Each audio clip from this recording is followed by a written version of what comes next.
እኔ ፍጹም አጥናፈወርቅ ኪዳነ ማርያም እባላለሁ። የእርቅ ከራስ ፕሮግራም አዘጋጅ ነኝ። እንዲሁም ደግሞ ከእናት ባንክ ጋር በአጋርነት እየሰራሁኝ ነው። ዛሬ እንግዲህ ካንቺ ጋር ቆይታ ይኖረናል ማለት ነው። እስቲ ራስሽን ለተመልካቾቻችን አስተዋውቂ። ሰላም ነኝ፣ እግዚአብሔር ይመስገን። እንኳን በሰላም መጣችሁ። እኔ ሌንሴ ታዬ እባላለሁ። የሱፐርስታር ትምህርት ቤት ባለቤት ነኝ። እሺ ሌንሳ፣ በጣም አመሰግናለሁ። ከእናት ባንክ ጋር እንዴት ነበር የተገናኘሽው? እንዴት ነው ከእናት ባንክ ጋር ትውውቅሽ? እናት ባንክ ሱሉልታ ማምጣቱን እንደው ቤቱን አይቼ አውቃለሁ ነበረ። ቤቱ ገና ስራ ሳይጀምር ሲዘጋጁ አይቻለሁ። እናት ባንክ ሄደሽ ጠይቂ እስቲ እነሱ ያለ ኩላተራል ብር ይሰጣሉ ሚል ነገር አለ። እዛ እጂ ጠይቂ ስለተባልኩ ማናጀሩ በጣም ቀና ሰው ነው። ከዛ ሄድኩና ጠየቅኩ። 3 ወር ውስጥ ነው፣ እውነቴ ነው፣ በፍጥነት ነው የተሰራልኝ። እሱ ወደ የግሬድ አሁን መስፋፋት የሚባለው እሱ ባላገኝ እውነቴ ነው የሚለው አመቱ ሙሉ ያን ጊዜ ያልፋል ነበር። እሱን ስላገኘው በአንድ ኪራይ ቤቱን በጣም ኮስት ነበረ። እሱ እንደ ድልድል እዛ ላይ ቆመን ግሬድ ጀመርነ ማለት ነው። እናት ባንክ ሴቶች የቢዝነስ ሀሳብ እያላቸው ሰርተው መለወጥ እየፈለጉ ነገር ግን በገንዘብ እጥረት ወይም በብድር ማስያዣ ዋስትና በማጣት ወደ ህልማቸው መቅረብ ላልቻሉ መፍትሄ አቅርባለች። ይህም በእናት ባንክ ባለ አክሲዮኖች የተጀመረ አሁን ላይ ሁሉንም የማህበረሰብ ክፍል በማሳተፍ ለብድር ዋስትና የሚሆን ተቀማጭ ገንዘብን ለማሰባሰብ ታልሞ የቀረበ አዲስ የመፍትሄ ፕሮዳክት ሲሆን እናት ገበታ የቁጠባ ሂሳብ በመባል ይታወቃል። በእናት ገበታ የቁጠባ ሂሳብ በውስጡ እናት አጋሽ፣ እናት ለጋሽ፣ እናት እንደራሴ የሚባሉ የቁጠባ ሂሳቦች አሉ።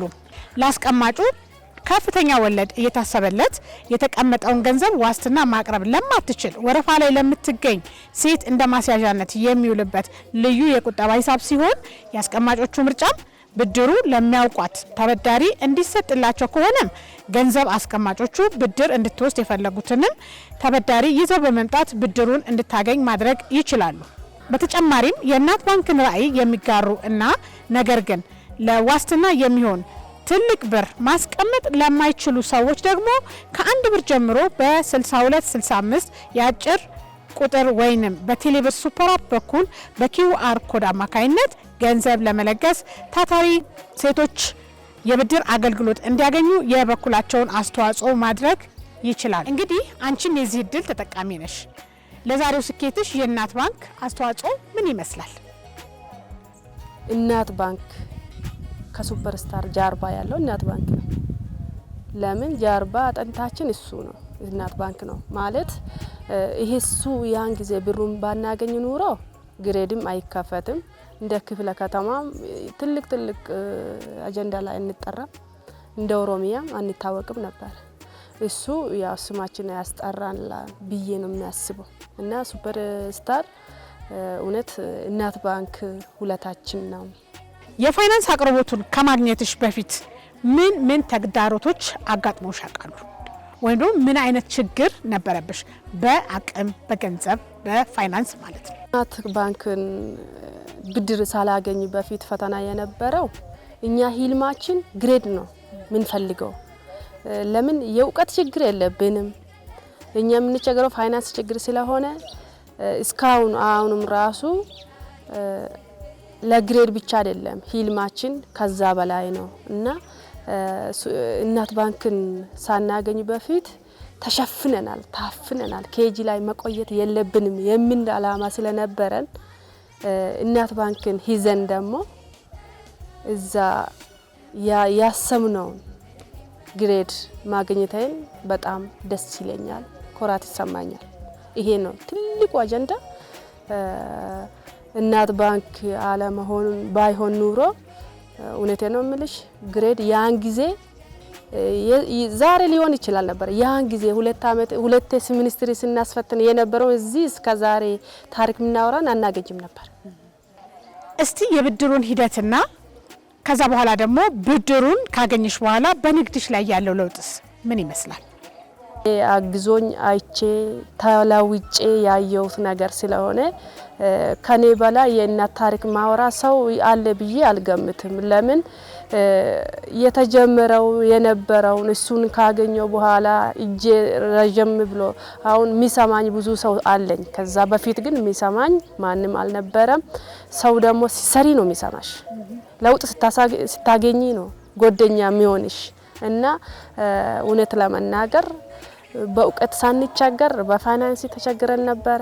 በእናት ባንክ ደግሞ እንደኛ እንደማንኛም ሰው እኩል ሆነን ብዙ ሰው በእኛ በኩልም ደሞዝተኛ ሆኖ ሲሰራ ከጀርባችን ያለው እናት ባንክ ነው።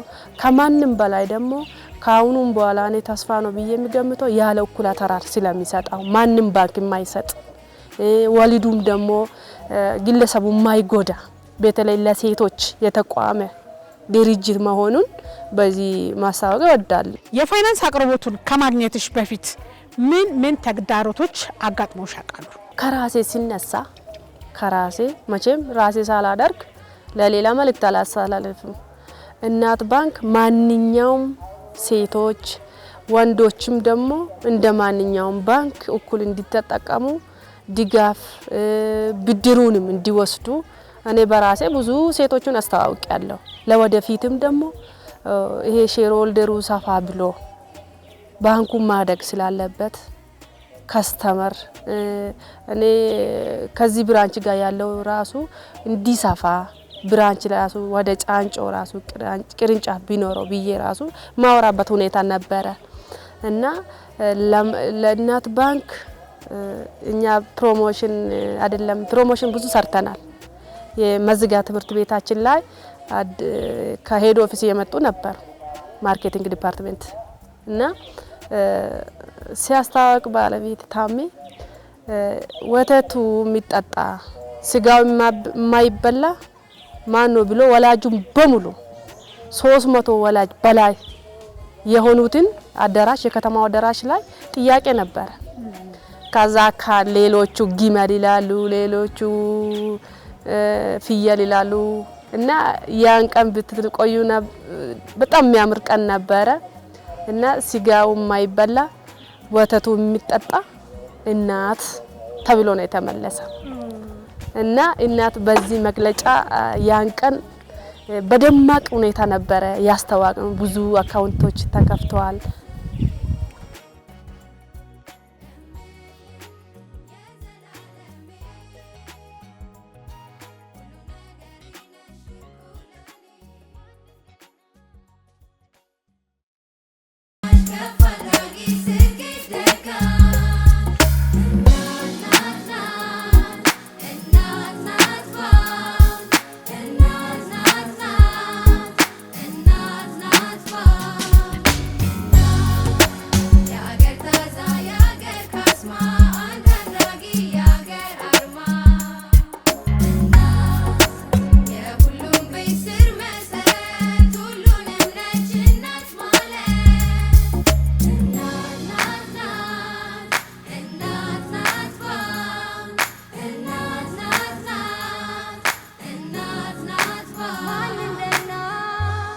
ማን እንደ እናት ባንክ